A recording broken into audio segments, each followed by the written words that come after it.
Local 4 News starts now with a breaking news alert. Another uniquely American tragedy. 6 people, including children, who were just going about their day at school, are gunned down by a shooter with an assault rifle. 9 years old. That's the age of all 3 elementary school students killed today at the Covenant School in Nashville, Tennessee. Of the adult victims, one was 60, the other 2 age 61. The suspect in the case described as a former student at the private Catholic school. We've got a view of investigators at the home of that suspect, whose name we will not be mentioning on the air. Police moments ago revealed they found a detailed map of the school and writings that may explain a motive, but there are a lot of questions that need answering as yet another community is gripped with grief from a mass shooting at a school. Another unspeakable tragedy in an American school. I have no words. I'm just trying to process it all. It's so terrible. Authorities say a 28-year-old woman entered the Covenant School in Nashville and opened fire, killing 3 children and 3 adults. Officers entered the first story of the school, began clearing it. They heard shots coming from the second level. They immediately went to the gunfire. When the officers got to the second level, they saw a shooter, a female, who was firing. The officers engaged her. She was fatally shot by responding police officers. Officials are looking into possible motives. Police have confirmed that the shooter was a former student. We know that she was armed with at least 2 assault-type rifles and a handgun. First responders transported the victims to a local area hospital, but they did not survive. This attack, the deadliest school shooting since the Uvalde, Texas shooting last May. 19 students and 2 teachers were killed then. The Covenant School teaches preschool through 6th grade, according to its website. President Joe Biden offering his condolences and a plea for action. We have to do more to stop gun violence. It's ripping our communities apart, ripping the soul of this nation. Police say all of the doors were locked. It is not yet clear how the shooter managed to enter the building.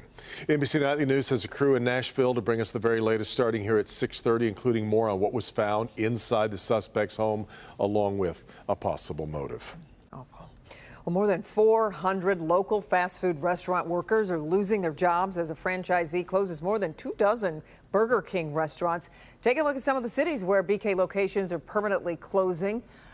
Looks like we're talking about 26 locations in Southeast Michigan and Flint. Consumer investigator, help me Hank Winchester is live with a look at why this is happening and who it's affecting.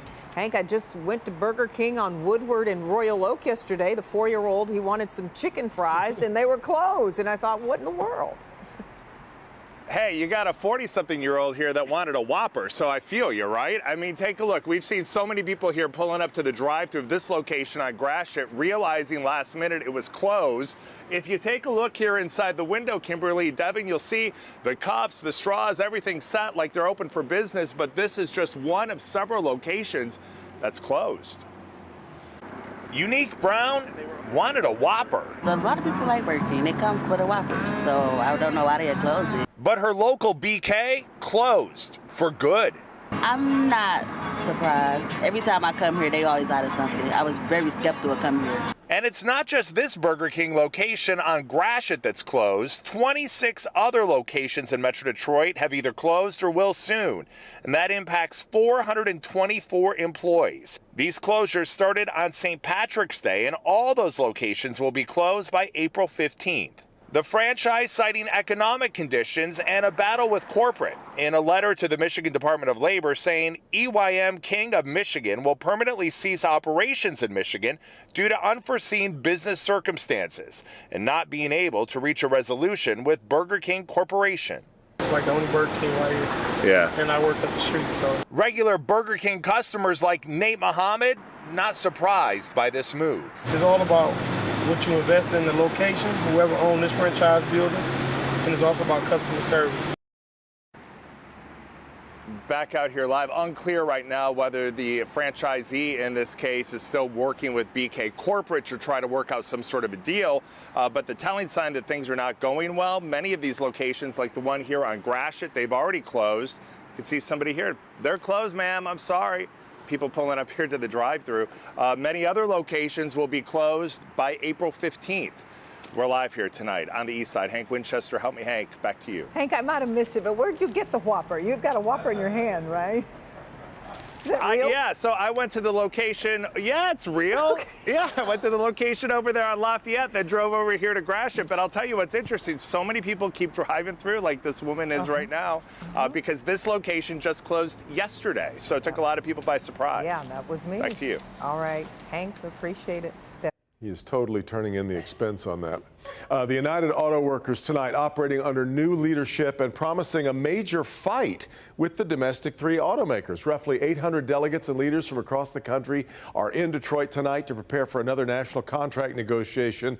As always, we turn to our business editor at Local 4, Rod Maloney, for an insight into what is happening over at Huntington Place and this convention. And they gave us right at the outset, ready to rumble, Rod. That's right. And in fact, they just wrapped up day one here. The convention broke up, and Shawn Fain himself, the new president, is holding a press availability. I was just in there a couple of minutes ago, asked him a couple of questions. But essentially what he's saying in there is what he told the delegates this afternoon. Let's get ready to rumble!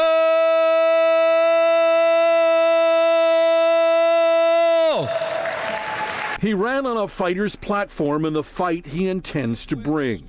He did not receive the warmest of welcomes, as many here supported former UAW President Ray Curry, but he looked to heal the internal wounds. Now, we're here to come together to ready ourselves for the war against our only one and only true enemy, multi-billion-dollar corporations and employers that refuse to give our members their fair share. Though the automakers have made billions over the last 4 years, they are transitioning to much more expensive electric vehicles and may not be so easily pushed around. Fain acknowledged that as well. You've chosen to commit yourselves to our great union, no matter the challenges, and there's going to be challenges. Fain invoked Dr. Martin Luther King and his fight for not just civil rights, but human rights. The United Auto Workers are ready to get back in the fight against corruption, against concessions, against tiers. The UAW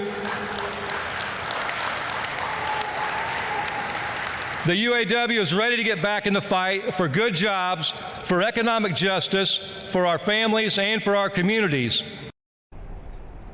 Now, one of the things Shawn Fain just said as I was leaving the press conference to come out here and speak with you is that job security is sort of number one with him. You're looking at the Belleville plant in just outside of Chicago where they have been building the Cherokee. That plant has been closed now, at least indefinitely, and Fain will certainly be fighting to keep that plant open and wanting to keep jobs and guarantee jobs for his workforce going forward. And that, he says, is one of the things that's likely to come out of this bargaining committee or this bargaining convention here in the next couple of days. So while we'll be hearing more about what he has to say, but clearly it's going to be a new day for the UAW as it deals with the domestic three. Reporting live downtown, Rod Maloney, Local 4. And right at the starting line, referring to the big three as the enemy, which employs thousands and thousands of them. Yeah, it tells us where things lie right now. All right, Rod. All right, scenes of unrest in Israel as people take to the streets to protest judicial reforms they fear would give too much power to one part of the government. Those reforms now on hold, giving the country a chance to catch its breath. Well, many members of Metro Detroit's Jewish community have been watching it all unfold with great interest. Will Jones is live with that part of the story for us. Will. Kimberly, Israel's prime minister is now hoping to reach consensus on how to reform the courts after those massive demonstrations. And that's what many in Metro Detroit's Jewish community have been calling for.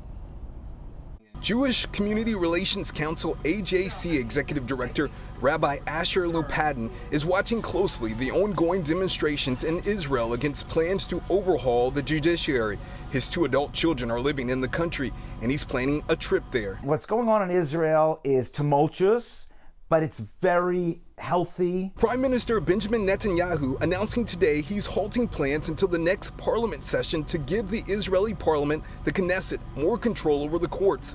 This following massive protests Sunday night in the Israeli city of Tel Aviv in response to Netanyahu firing his defense minister over opposition to his plan. It shows citizenry that is not going to let any government or anything take away democracy in Israel. Critics say the overhaul plan goes too far. President Biden has expressed concerns, saying democratic societies are strengthened by genuine checks and balances. History professor Howard Lupovich is the director of the Cohen Haddow Center for Judaic Studies at Wayne State University. In Israel, their system of checks and balances, they don't have three separate branches because the legislature and the executive is more or less the same. The proposal has sparked concerns in Israel's financial, business, security, and academic sectors. Leaders in the Israeli economic sectors are afraid that this could destabilize Israel's economy by creating uncertainty from investors, both within Israel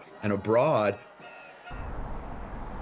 Professor Lupovich says there is a widespread support for some sort of judicial reform. Israel has no written constitution, making the Supreme Court very powerful. Live in Detroit, Will Jones, Local 4. We will continue to follow it, Will. Thank you.